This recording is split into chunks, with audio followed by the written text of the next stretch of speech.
Hi, very good afternoon. A warm welcome to everyone at 23rd World Education Summit Higher Education. It's a premier global higher education event that is for 3 days, and we are on the last day of this summit to discuss and deliberate on the particular topic. We are right now covering the topic that is challenges in intersection of SaaS and higher education to deliver exponential growth for the education sector. We have covered various kind of topic that is NEP, assessment, aggregation, IoT, blockchain, UGC reforms.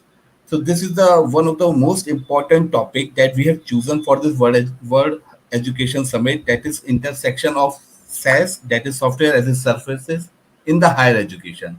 So to discuss and deliberate this particular topic, I would like to call upon the distinguished speaker of this session. So first of all, I would like to invite Professor Dr. Vikas Singh, Vice Chancellor, ITM University, Raipur, Chhattisgarh. Thank you, Dr. Vikas sir. Thank you very much for accepting our invitation and giving your precious time to us. Thank you, I would Abhishek. like to welcome, no, thank you, sir. I would like to welcome Dr. K. Karnakaran, CEO, Hindustan Educational Institution, Coimbatore, Tamil Nadu. Thank you, Namaste, Karnakaran sir. sir. Thank you very much, sir, for giving your precious time to us. I would like to welcome Professor Dr. Jaskiran Kaur, Pro Vice Chancellor, Lingyas Vidyapeeth, Deemed to be University, Faridabad, Haryana. Thank you, Kaur ma'am. Thank you very much for accepting our invitation and giving your precious time to us. I would like to welcome Dr. C. Venkata Rama Reddy, Vice Chancellor, KK University, Nalanda, Bihar. Reddy Sahab, बहुत बहुत धन्यवाद. Thank you for accepting our invitation. All the panelists too. And I would like to welcome Dr. Vikas Dhawan, Pro Vice Chancellor, Sri Guru Gobind Singh Central University, Gurgaon. I think he is not in this panel right now. And I would like to welcome Professor Ambrish S. Vidyarthi, Vice Chancellor, Bikaner Technical University, Bikaner. Namaskar, Vidyarthi sir. Thank you very much for accepting our invitation and giving your precious time to us. So, before starting this topic, I would like to take the opening remarks, maximum 3 minutes to each speaker, what their initiative, what they're thinking about this topic, how they are seeing SaaS as an part of higher education, because SaaS market is creating a buzz right now in the higher education domain. So I want to invite, first of all, just Kiran ma'am to share her opening remarks regarding these topics, how she is taking that forward, what the future plan regarding the SaaS in the higher education. Kaur ma'am, over to you. Yeah, thank you so much, Abhishek ji. Kindly confirm, am I audible to all? Yes, ma'am, loud and clear, ma'am. Right, thank you so much. When we talk about SaaS, due to this new education policy, things have gone to, beyond classroom, and we have to be blended now in the education, delivery sense from the higher education to the classroom of colleges also. To meet these blended mode, we need to have a technology that supports us very strongly to make the student experience in the class and beyond the classroom.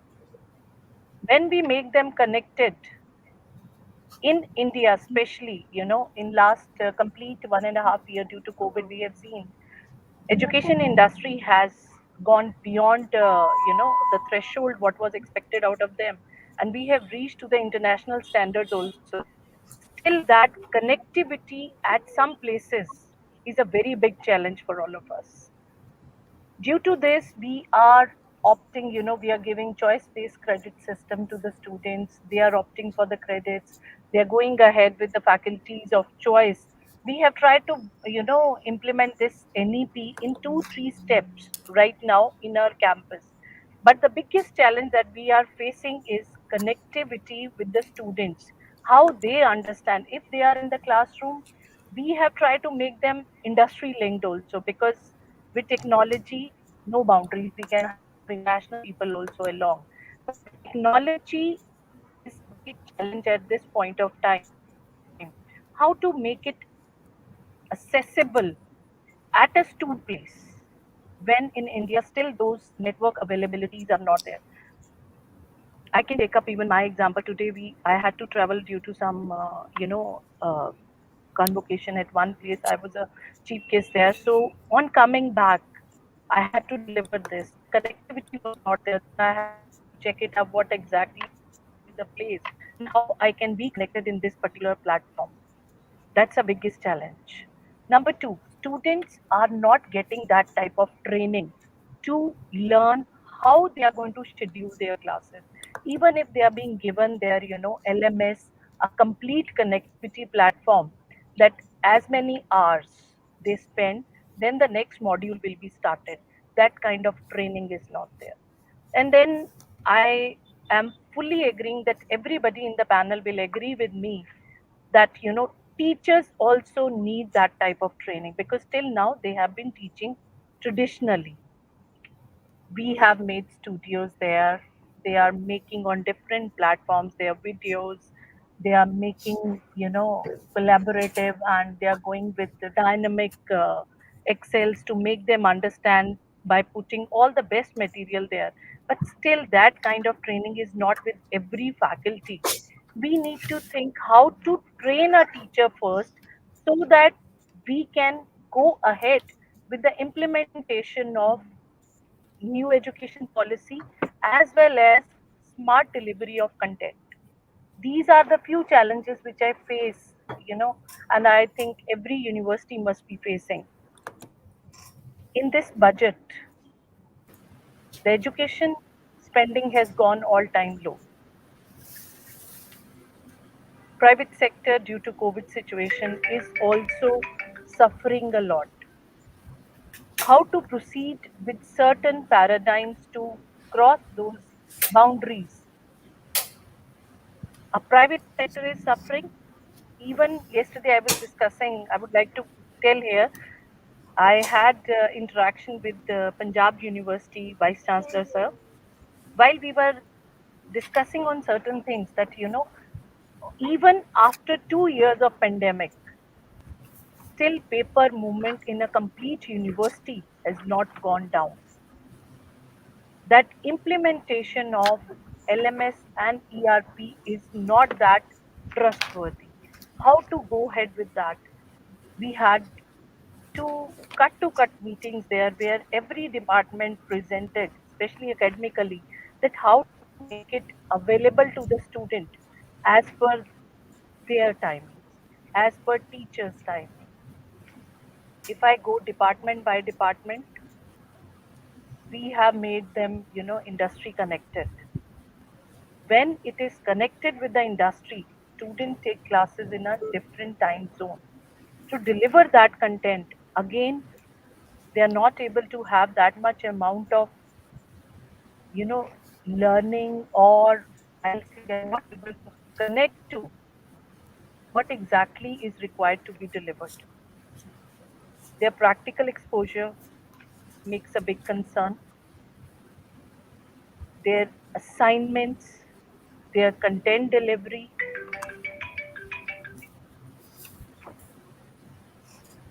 their accessibility to the available products in and outside the university has become very challenging. At the end, we started with the weekend classes, we started with some other mode so that they come, they take. Still, we are not able to escape anywhere with the hard paper style of working. We need to have certain kind of innovative methods from where a complete technology can be started, and we can take over by having some kind of a base which we can provide to the students as well as to the faculties. Until and unless we don't strengthen them with a good training and a good platform, we cannot Thanks, ma'am. expect a Thanks, ma'am. revolutionary change. Thanks, all, ma'am, for this wonderful Thank opening remarks. And we will further discuss regarding the faculty skilling and the teachers training and the you. Right. industry bridging the industry gap in the second round of discussion, and what is the role of SaaS in particular segment.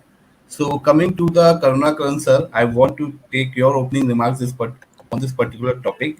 And also, Kanaka sir, I want to highlight your views regarding SaaS right now, the importance not in the education, right now in the current overall future that is making India and how we see the future of India over the SaaS segments.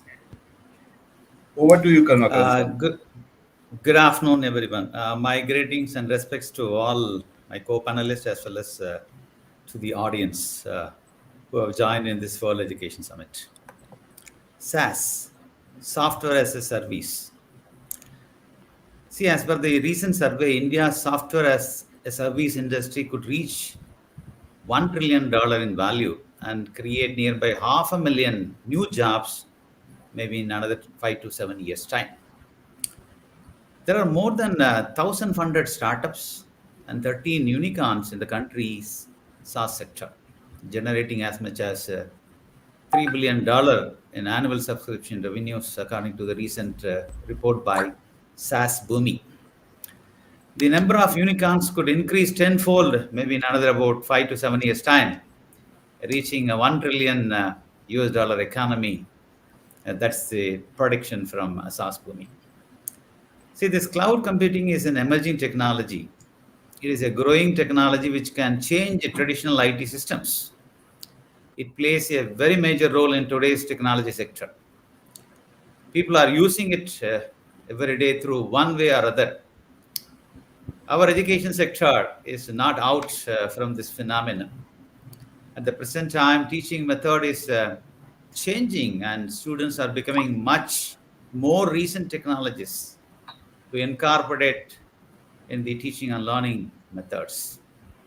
By sharing information technology related services in the cloud, educational institutions can better concentrate on offering students, teachers, faculty, staff, and other essential instruments.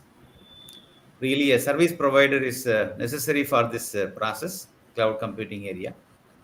So there are different ways the provider is satisfying the need of an education sector, providing software as a service, platform as a service, infrastructure as a service. When we talk about software as a service in higher education, really the advantages I can say for the higher education sector is I can list out few. Lower upfront investment cost, refocuses on the IT and priority of IT related projects.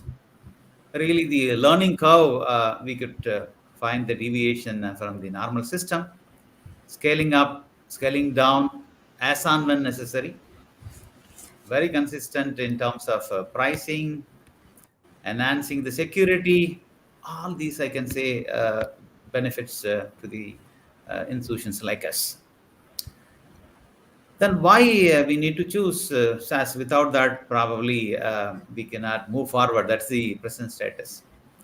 I would like to just quote six main advantages of SaaS in higher education sector, including the university system. Number one, you will save money and can put those funds elsewhere for the other establishments. This is one important thing.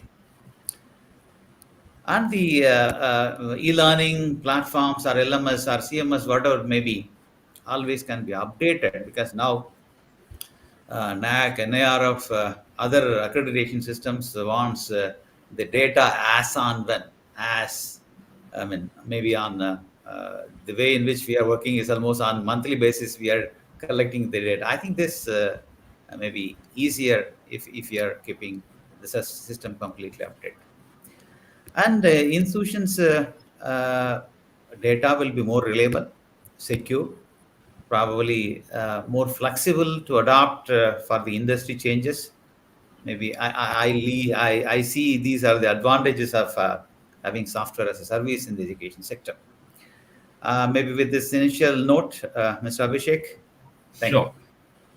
Thanks, Karnakaran sir, for this wonderful opening remarks and highlighting the six top advantage. And we will discuss further regarding the challenges and overcome the advantages. So, moving on, I would like to invite Professor Dr. Vikas sir, Vice Chancellor ITM University, to share his opening remarks. And Vikas sir, I want your views also on that.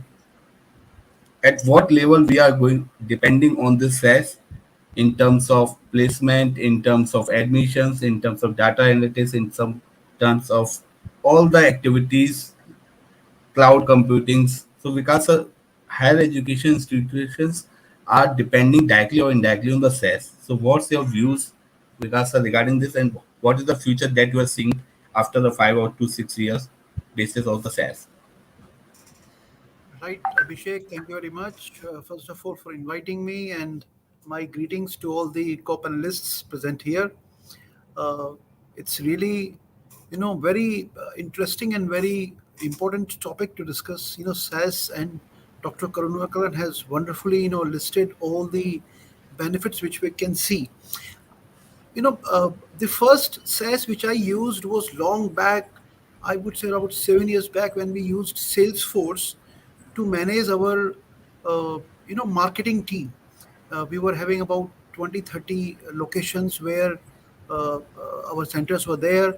And for universities, team was there, which was moving to different places, going to schools, going to colleges, talking with teachers, talking with students, collecting data, undertaking activities. So Salesforce was the first pure SaaS which we used that time, and I was from the day one. I'm very impressed by the reach, by the effectiveness, by the flexibility, which is and the capability of a SaaS system. And I personally believe, as we are moving towards this 5G segment, I think SaaS is going to become far more effective from what we are having right now. And very recently, I was reading that in Australia they have started working on 10G. So I'm just wondering, when we move from 5G to 10G, and when this internet connectivity becomes all trouble free, live on the go, then what is going to be the future of SaaS? Right now, in basic education, Abhishek, the gross enrollment ratio is 100, and in higher education it comes down to 26%. Of course, national education policy is thinking about taking it to 15, next 15, 20 years. But what if we just try to visualize that, let's take it to 100%. 100%, GER, gross enrollment ratio, like we have in basic education. Now every young boy or girl, they are having mobile phone. So gross enrollment ratio of having mobile phone is much higher than they are enrolling in in higher education institutions. So it means the tool has to be changed. Now, of course, we are talking about digital universities. We are talking about taking education to the internet, taking education through mobile phones. I think that is the way. Right now at my campus, for admissions, we are using SES. For fees collection, we are using SES. For academic delivery, we are using LMS. We are again using SES. For assessment examination management system, we are using SES. For online, the outcome based education and control NEC activities, we are using SES. For placements, again we are using SES. And very interestingly, just a few days back, a young startup company approached me from Bangalore, and what they are saying, that the innovation efforts, very recently in that star rating, my university got 4 star in our IIC efforts. So they approached us, looking at our innovation efforts, and mentioned to me, sir, we can give you a SaaS based solution for your innovation and IIC also. I said, how that is going to work? It said it is going to use artificial intelligence, learn about the idea, support the incubation of the idea, and then find out where this idea can be applied to. Look at the end to end kind of solution. I think SaaS is the way to go. Let's just wait for 5G, 6G, 10G. I think higher education is going to be greatly benefited in all the directions, using this new technology which is SaaS. Now, I make all the notes on Evernote for last, I think, 5 years now. I have not used any other medium, no diary, no pen, only the Evernote. uh, it is available on mobile, available on laptop. I'm using Google. I have not used Excel for number of months now. I'm only into Google Sheets. And the point is, it is the easy, it's the access, it's the availability which is of primary importance to all of us. We are traveling, we are on car, we are we are going places. We are not sitting at office all the time, or we are not able to sit on the laptop or desktop all the time. I think SaaS is the solution, and that is the way to go. And this Thanks. is this is what my opening remark is, Abhishek. Thanks, Vikas, for such a positive energy that you have inserted in the panel regarding the SaaS. And we will discuss further that how after the 5 to 6 years, how the campuses looks like by using the such SaaS. Does students should come to the campus, it is required or not? We will discuss further. So I would like to invite Dr. C. Reddy sir to share his opening remarks and how he's seeing SaaS as a services and also the implementation in the campuses. And also I want to ask Reddy sir regarding the awareness of the MOOC courses also. Right now we are in MOOC is not a new thing, but last 2 years we have it's a buzzword MOOC that we have listened. Then what is the future of the MOOC also? So over to you, Reddy sir. Okay. Thank you very much. Namaskar to all the panelists as well as the viewers consider. So, well, a lot of inputs we just received it now. So, I firmly believe I used to talk to my children also, like my students, not now, since 3 decades.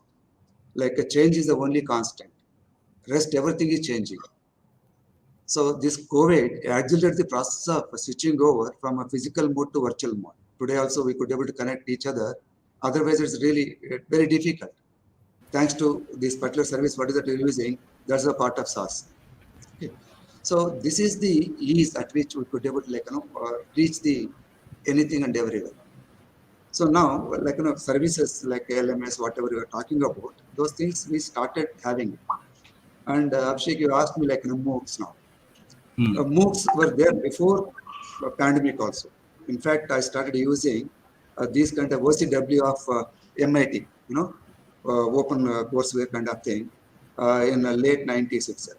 Then the internet penetration was very low when compared to those days. Today we are far better placed, but yet, so I'm in a remote location now here in Bihar. So these are the practicalities.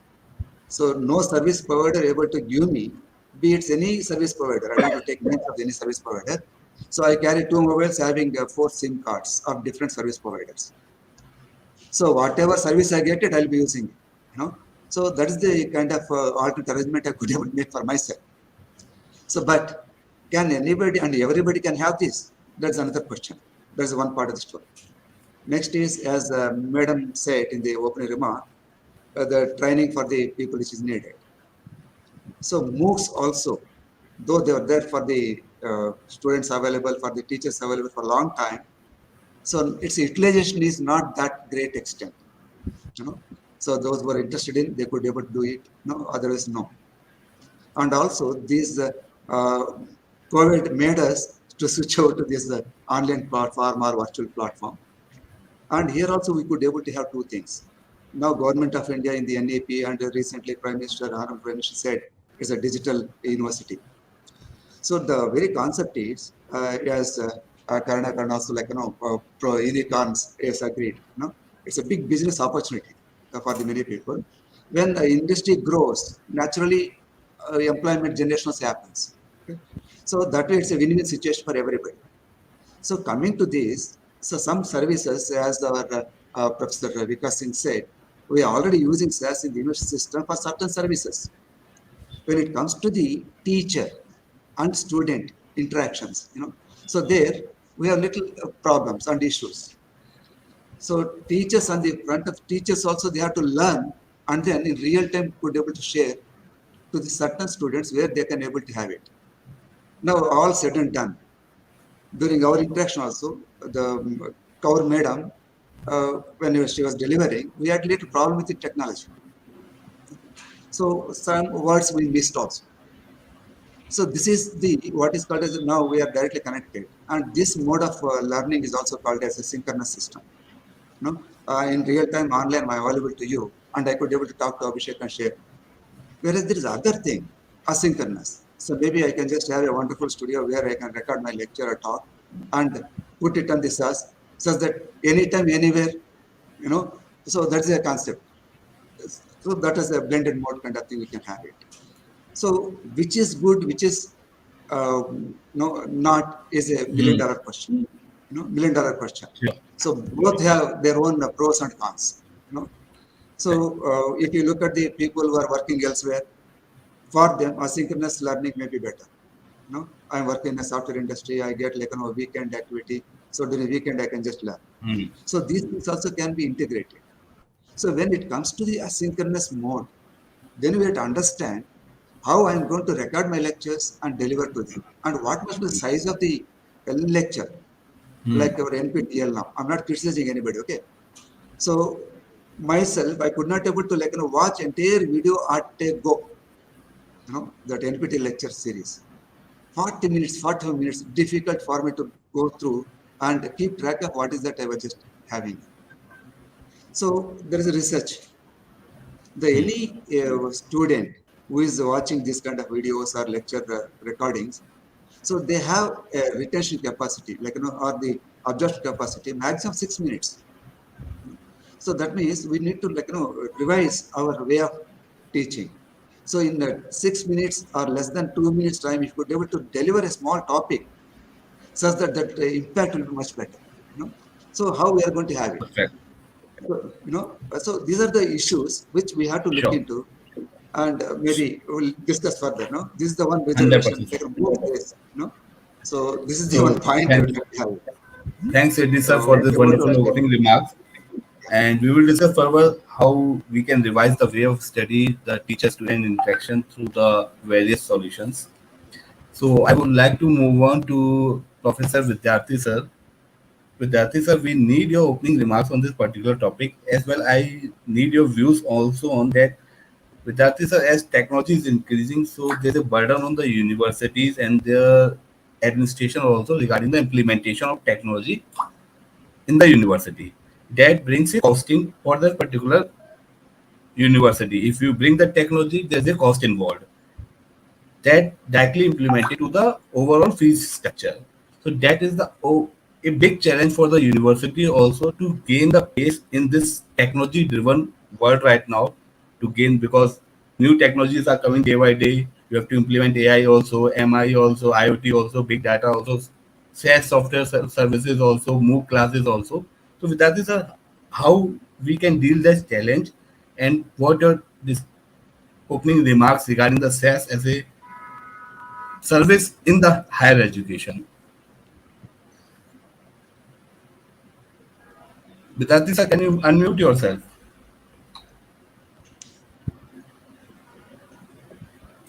नमस्कार Yes. सभी आप panelist को Yes. और जो viewers हैं जो देख रहे हैं को प्रोफेसर अम्बरीश विद्यार्थी। मेरे व्यूज़ अभी बहुत कुछ रिजेंबल करते हैं जो हमारे प्रोफेसर सी वी रेड्डी साहब ने कहा कि दोनों सिस्टम्स की बहुत ज़्यादा मतलब वेरिएबिलिटी है। ये कहना बड़ा मुश्किल है कि कौन सा सिस्टम अच्छा है या नहीं है। और जहाँ आपने हमसे अभी बात की कि टेक्नोलॉजीज़ रोज़ नए आयाम ले रही है और इसकी वजह से इन यूनिवर्सिटीज़ के ऊपर ये बहुत बड़ा प्रेशर हो रहा है कि वो अपने स्टूडेंट्स को नई-नई टेक्नोलॉजी से कैसे जो है उसको अवगत कराए और इसके लिए जो कॉस्ट उसे पे करनी पड़ रही है, वो कैसे करेगा। पहली बात तो ये है कि दोनों के जैसा कि अर्लियर व्यूअर्स ने कहा कि बहुत अच्छी बात है कि टेक्नोलॉजीज़ आज की डेट में अवेलेबल हैं। अगर वो नहीं हुई होती तो शायद कोविड में जैसा कि यूनिवर्सिटीज़ ने एंड हायर इंस्टीट्यूशंस ने बेहतर ग्रोथ की है या अपने आप को सस्टेन किया है, वो शायद संभव नहीं हो पाता। तो टेक्नोलॉजीज़ का रोल तो है, बट मैं यहाँ पर ये कहना चाहूँगा कि जो पेडागॉजी हमने कन्वेंशनल रूप में जब हम कर रहे थे, हमारे समय में जब हम लोग क्लासरूम में पढ़ते थे, तब ओवरहेड्स और ओवरहेड प्रोजेक्टर्स ये थे और थोड़ा-सा जो है हमें कंप्यूटर्स का बहुत ही शुरुआत ही हुई थी। तो उस मोमेंट पे जो कॉन्टैक्ट्स आवर थे या डिलीवरी सिस्टम था, टीचर्स का स्टूडेंट के साथ एक कनेक्टिविटी थी और नई चीज़ों को जानने की जो जिज्ञासा पैदा होती थी वो आज के युग में शायद ही नहीं है।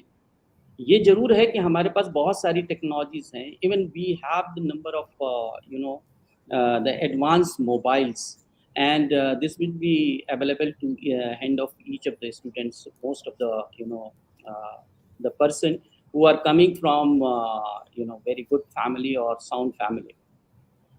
But if we look at how much we are using those the features of the gadgets, we hardly use 5% or 7%, maximum 10% of this. So 90% what we are talking about, that this can make a significant changes on this, I don't agree with this.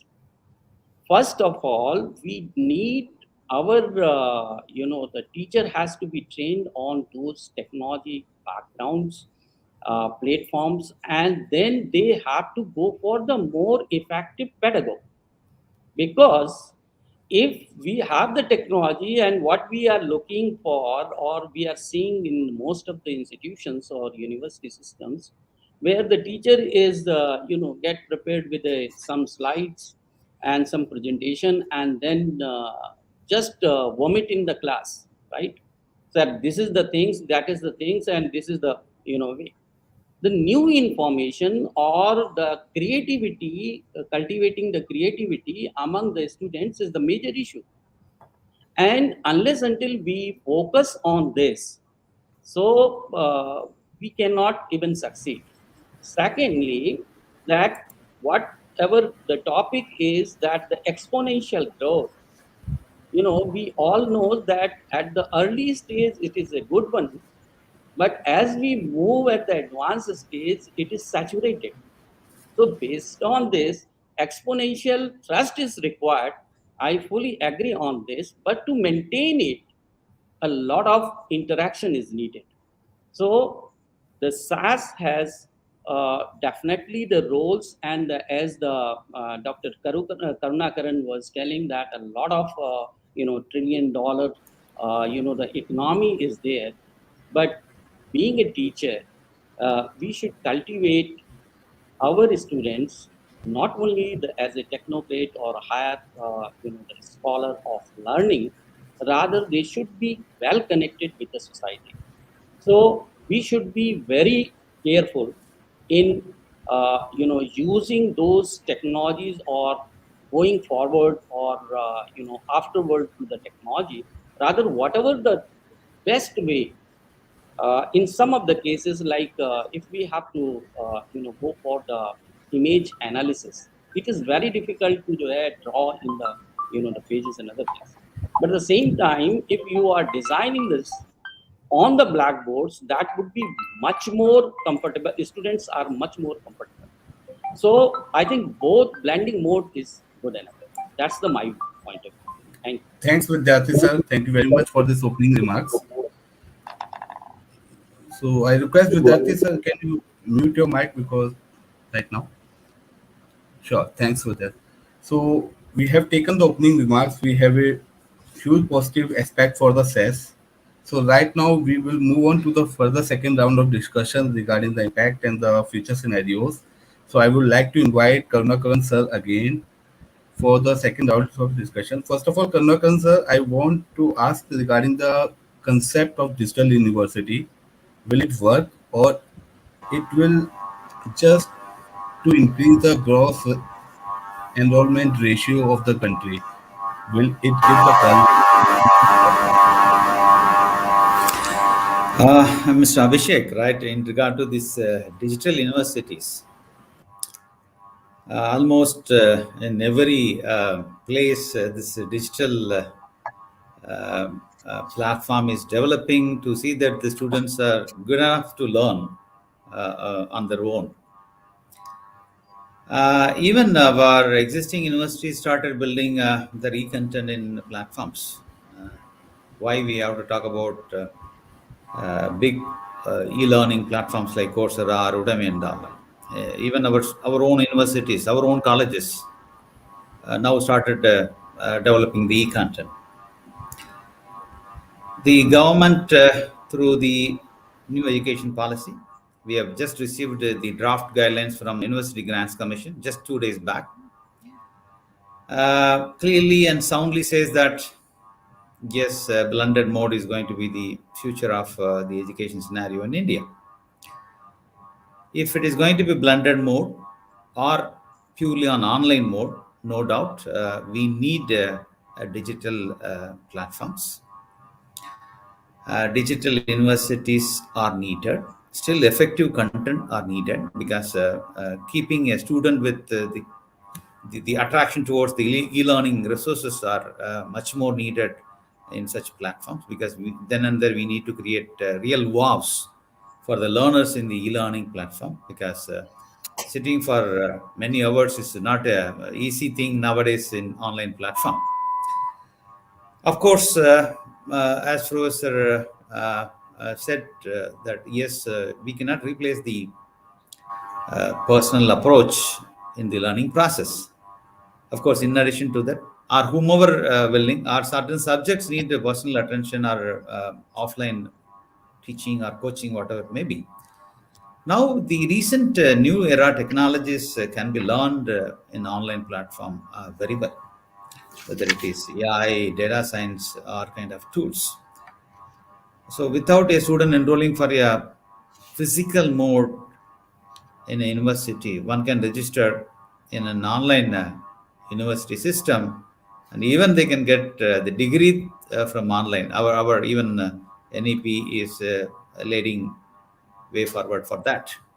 So I hope that yes, future is growing with respect to digital platforms, digital universities for online learning. I think that this is the future, right? Let us look for some futuristic digital universities. We can't go back now. Maybe certain subjects need to have physical orientation. Maybe other than that, new technologies are developing in digital platforms. So we need to go along. That's my opinion.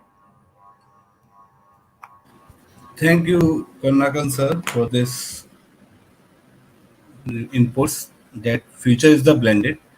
So how we can see that the blended future can be done for the quality of education. That's a major challenge we have to see, and we need the proper inputs from the higher education leaders like you also, that how things could be done in the proper way. So moving to the Vikas sir, my question is to you that sir, MOOC has implemented in a major way right now, sir. Seeing the past record also, seeing the impact of the COVID also. But overall result that if 14,000 people subscribe for the particular courses or program, the end result is that less than 1,000% are going to be particularly attend that program or complete that program. Such kind of deviation rates is there. So do you think that MOOC is so much effective if we put in the universities, if we highlight in such a major way? Your inputs, Vikas sir. I think this question is very nicely answered by Vidyarthi sir, in his remark. देखिए, एक बहुत बड़ा example है कि blended learning क्यों चलने वाला है। जो इंडिया की पहली यूनिकॉर्न है एजुकेशन में, वो बाइजूस है। And look at the recent development, Byju's purchased Akash. It means Akash is not purchasing Byju's is purchasing Akash. It shows that classroom is necessary. A 100% SaaS-based platform Byju's, they purchased Akash to ensure that students also visit class, and a hybrid mode is required. The percentage of people completing the online courses is a big indicator that the hand holding, the mentoring by a physical teacher is very essential. It was in our times 30 years back, it was, as Vidyarthi sir was saying, maybe 40 years back, and even today it is equally important. अगर आपको एक शिक्षक नहीं मिल रहा है, तो शिक्षा का प्रवाह, जो ये टीचिंग लर्निंग प्रोसेस है, उसमें टीचर का बहुत crucial role है. Now, I'm very much in agreement that all teachers are right now not trained, but this is responsibility of leaders like us, that all the teachers should be trained in that direction. And pandemic has been a boon towards that. Before pandemic, only 3% of higher education globally, only 3% of higher education was digital or online. 300% was the jump in NPTEL in 6 months. 600% jump in Coursera, 900% in EDX. This shows that pandemic has made all of us learn that there can be a second way also to learn. Not only classrooms, MOOCs can also be a platform. Digital courses can also be a platform. लेकिन 2 साल में हमने ये भी सीख लिया कि सिर्फ यही जरिया नहीं हो सकता.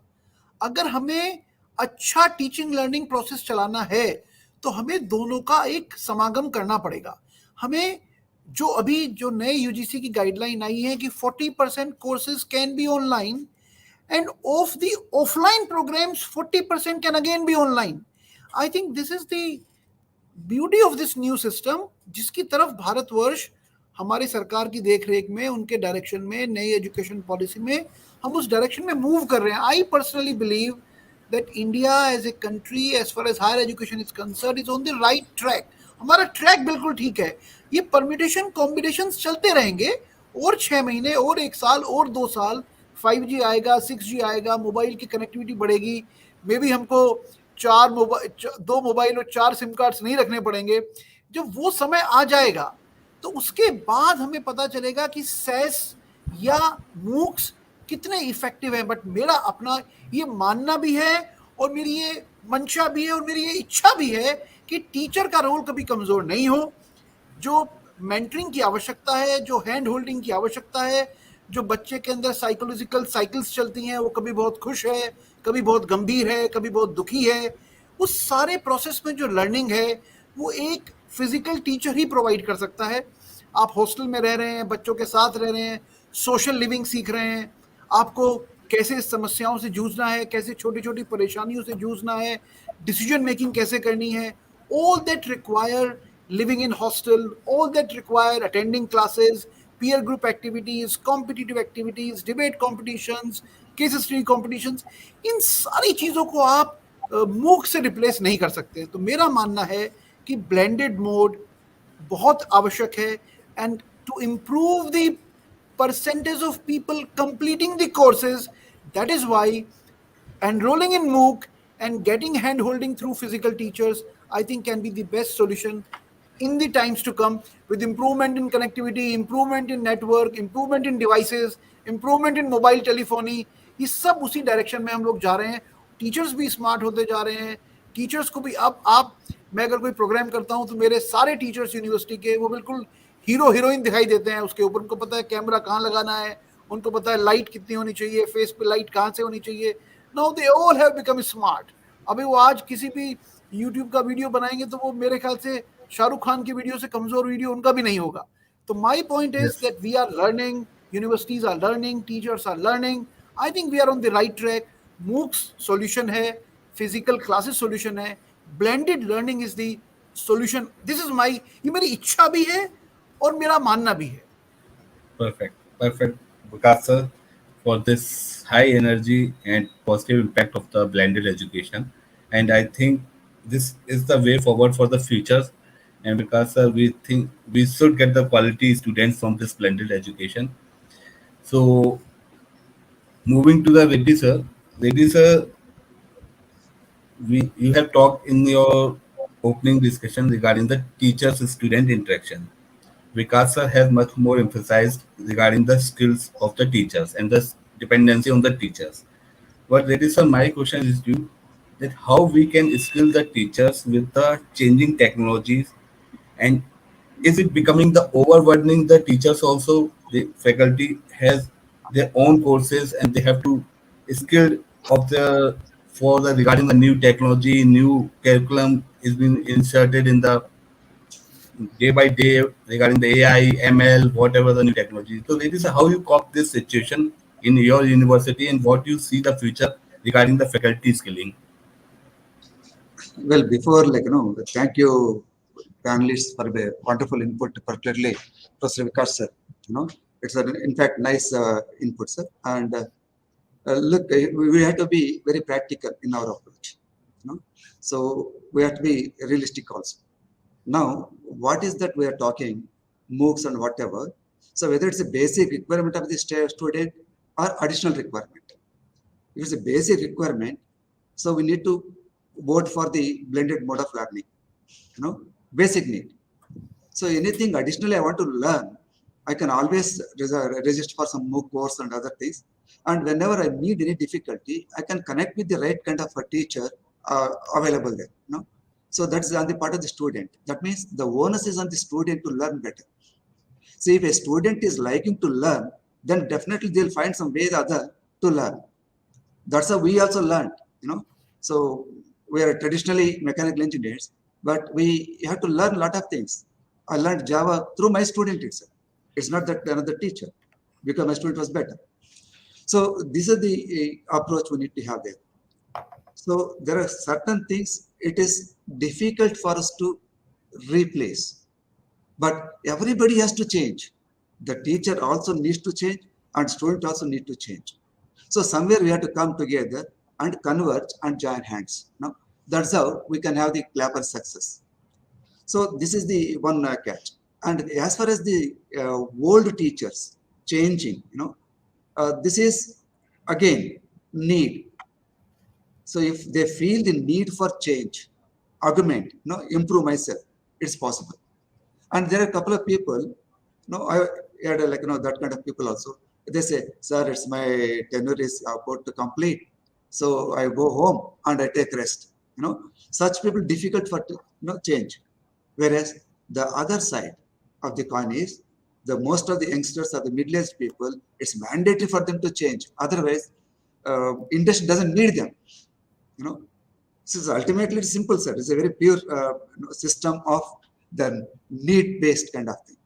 So how can I just have the 10 faculty members who are just unfit for me to deliver the goods to the students? So not possible, you know. So I have to look at the future generation feature too. So not that like future of my colleagues, they are unable to cope up with the required change. So maybe it appears to be it's a practical situation. So when a student comes and asks me, I have to give them the solution.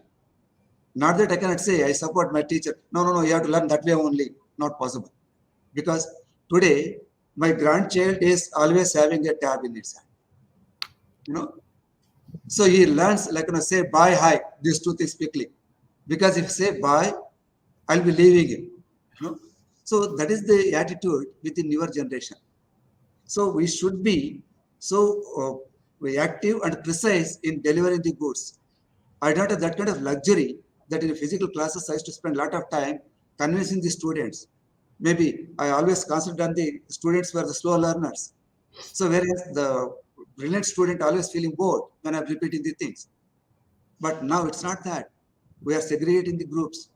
In the online blending mode, we can have that flexibility. So we can improvise on that front end too. So every technology has the positive side, sir, as the negative side. So look at the positive side and go ahead. Because I said in my opening remark also, change is the only constant. Those who resist the change, they are going to be extinct. Perfect. Nobody will have a time for them to wait and make them learn. So this is Perfect. the practical Perfect, approach. Reddy sir. This is a practical approach. That's my opinion. Thank you, sir. Thanks, Reddy sir, for this wonderful inputs. And change is constant. We have to work according to the change, and we have to work according to the current scenarios. So moving on to the Vidyarthi sir. Vidyarthi sir, my question is same to you, that how we can equip with the faculty with the skills of the tomorrow, and how we can skills the student for the jobs that are not yet ready, not yet founded today. So what is the how you are seeing the future with that, with that, sir? As you are in technical education, you are running a technical education universities. So how you are planning the decision? What major implementation you are seeing in your current after this COVID situation? With that, sir, over to you, sir. Definitely ये बहुत ही बेहतर आपने प्रश्न पूछा है कि इन changing scenario में जहाँ की फैकल्टीज और स्टूडेंट्स को, जैसा कि अभी रेड्डी साहब बता रहे थे, कि अपने आप को चेंज करना होगा। जहाँ तक टेक्नोलॉजीज़ की इसकी बात है, हम बहुत पहले से इस मोड में थे। जैसा विकास जी भी बोल रहे थे कि हम केवल 3% 4% जो है ऑनलाइन मोड में थे। बट कुछ सब्जेक्ट्स, कुछ चीज़ें हम ऑलरेडी जो है इलेक्ट्रॉनिक मोड में आ चुके थे। लेकिन इस पूरे कोविड और जो सिनेरियो था, इसने हमें फोर्स किया कि you have to save something, क्योंकि सब जगह पूरा पूरा लॉस हो रहा था। बच्चे जो है पढ़ नहीं पा रहे थे, टीचर्स पढ़ा नहीं पा रहे थे। But fortunately if you look at the universities system, चाहे वो जो भी यूनिवर्सिटीज़ रही हों, बहुत ही अच्छे स्टैंडर्ड्स की रही हों, या सेंटर ऑफ एमिनेंस रहा हो, या इवन आपकी state university with poor you know infrastructure रहा हो, बट उसमें कहीं न कहीं वो चीज़ थी जिसे हमने उसे आगे बढ़ाया। और चूँकि वो कहते ही हैं हम कि आवश्यकता जो है आविष्कार की जननी है, लिहाजा लोग काम कर रहे हैं। इतने faculty development programs I think around पिछले साल भर में हम लोगों ने 160 से ज़्यादा जो है faculty development programs, new technologies, जैसे आप बात कर रहे हैं artificial intelligence, data science, machine learning and AR, VR, 3D printings, इन पर हम लोगों ने, और कैसे इलेक्ट्रॉनिक्स कंटेंट तैयार किए जाएँ, उस पर हम लोगों ने काफ़ी काम किया। एंड एंटायर फैकल्टीज़, चाहे वो जो है कंप्यूटर से भी रही हो, टेक्नोलॉजी से भी रही हो या न रही हो। बट यहाँ पे मैं एक बात कहना चाहता हूँ, जैसे विकास जी ने कहा कि उनकी गट्स फीलिंग है कि ये होना चाहिए, और he was very happy, and I'm sure that we all panelists and the viewers has taken a positive note on this। ये होना चाहिए और हम राइट डायरेक्शन पर हम काम कर रहे हैं। जहाँ तक SaaS की बात है, कि हम जो है जो सॉफ्टवेयर एज ए सर्विस की बात करते हैं, यहाँ पर थोड़ा-सा जो है आदमी को, या हम पूरे जो पॉलिसी मेकर्स हैं या इम्प्लीमेंटर्स हैं, यहाँ हमें एक बात बड़ी गंभीरता से सोचनी होगी, और एक वैलिडेशन एजेंसी तैयार करनी होगी। क्योंकि क्या हम मूक्स के कोर्स पढ़ें, या हम नैपटल पे करें, कोर्सेरा जाएँ, या किसी दूसरे उसमें जाएँ, एक्स वाई जेड, या बायजूस में जाएँ, या क्योंकि जैसे जो है अभी हमारे करुणाकरण जी बता रहे थे कि ये टेक्नोलॉजीज़ है, इसमें इतना बिज़नेस है, definitely industries will jump over there. And fortunate part of the universities is that their graduates will be employed because of the higher employment generation. But at the same time, how we can tell our students or graduates or any learner, that what the good content is, or what is the authentic content, where we have to rely on this, and what are the जो है attributes, how they can check whether they have to go for one place to another place, or pick and choose. So unless until we have an standardization जो है agencies, whether it may be जो है knowledge commission, whether may be जो है AICT, or it may be the university as a lead university, that who can come out and come forward and say, well, on this particular subject, whether it is artificial intelligence or machine learning or conventional subjects like fluid mechanics or transport phenomena, these courses are very authentic and knowledge driven, or the new knowledge has been come out. Otherwise, as a blog, we are surfing a lot in the internet information, and sometimes we are confused. We are not coming out. So in that case, we require a teacher who can tell that okay, this these contents is a valid one, it is not validated, or it is coming from cut and paste. So if we are using or employing this SaaS, we have to be same time make some golden standards that this SaaS has to be passed on these grounds. So if we can do it, I think then definitely our the benefit of the SaaS can be really translated, because if it is not there, what we are seeing that the people are doing making the gaming programs and all sort of the things, but the quality programs is very few. So we have to cultivate the really creativity, innovation among the students, and what are the ways who can help them. So that is very much. Thank you. Thank you विद्यार्थी sir. बिल्कुल सही कहा sir आपने कि we have to focus on the quality products, quality content, or to choose this quality content, we have to certain barricades. A particular council be there that has to assess that this content is good, because so much content is right now in this internet scenario.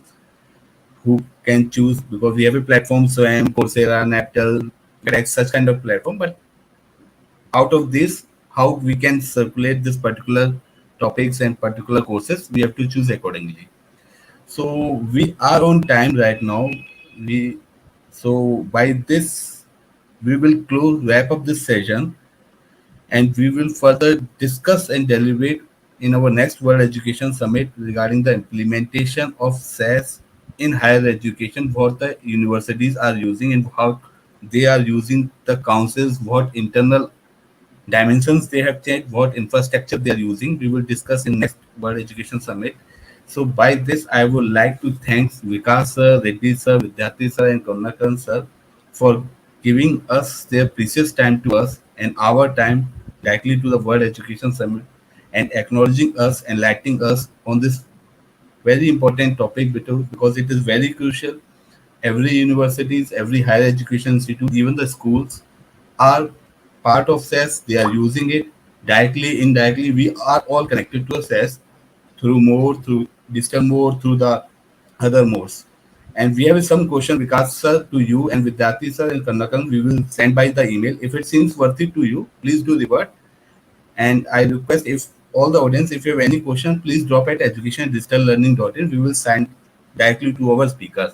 And you can also follow all the speakers on their social handles as well. They are pretty much active on their social handles. Please ask some genuine questions. Don't put any random questions, so that they can get back to you. So by this, I request Deepak to share the speaker certificate. This speaker certificate is Professor Ambrish S. Vidyarthi, Vice Chancellor, Bikaner Technical University, Bikaner, Rajasthan. Thank you, Ambrish sir. Thank you very much for giving your time to us. It's always a pleasure to have you here. Professor Dr. Vikas Singh, Vice Chancellor, ITM University, Raipur, Chhattisgarh. Thank you, Vikas sir. Thank you very much. Such a Thank positive you. energy for this. Thank you very much to have you here, sir. Dr. K. Karnakaran, CEO, Hindustan Educational Institution, Coimbatore, Tamil Nadu. Thank you, Karnakaran, sir. Thank you very much for giving me our time to World Education Summit. Thank you, Mr. Abhishek. Dr. C. Venkataramana, Vice Chancellor, KK University, Nalanda, Bihar. Thank you, Venkataramana, sir. Thank you very much. Professor Dr. Jaskiran Kaur, Pro Vice Chancellor, Lingyas Vidyapeeth, Deemed University, Faridabad, Haryana. Kaur, ma'am, thank you very much for giving your opening remarks as he is traveling. So by this, I say goodbye to Karnakan sir, Vikas sir, Vidyarthi sir, and see you in our physical conference soon. We will Sure. meet you physically soon, sir, Vidyarthi sir and Karnakan sir. Looking forward to that. Thank you so much. Yes. Sure, sir. विकास जी नमस्कार, करुणाकरण जी साहब, हम जरूर कभी physical mode में मिलेंगे। ये तो जी जो है वर्चुअल मोड में काफी हो चुका है, बट फिजिकल मोड में मिलते हैं। नहीं, बहुत but बहुत that's great. शुभकामनाएं, बहुत बहुत Thank you so much. Thank you thank so you. much. Thank you, नमस्कार सर।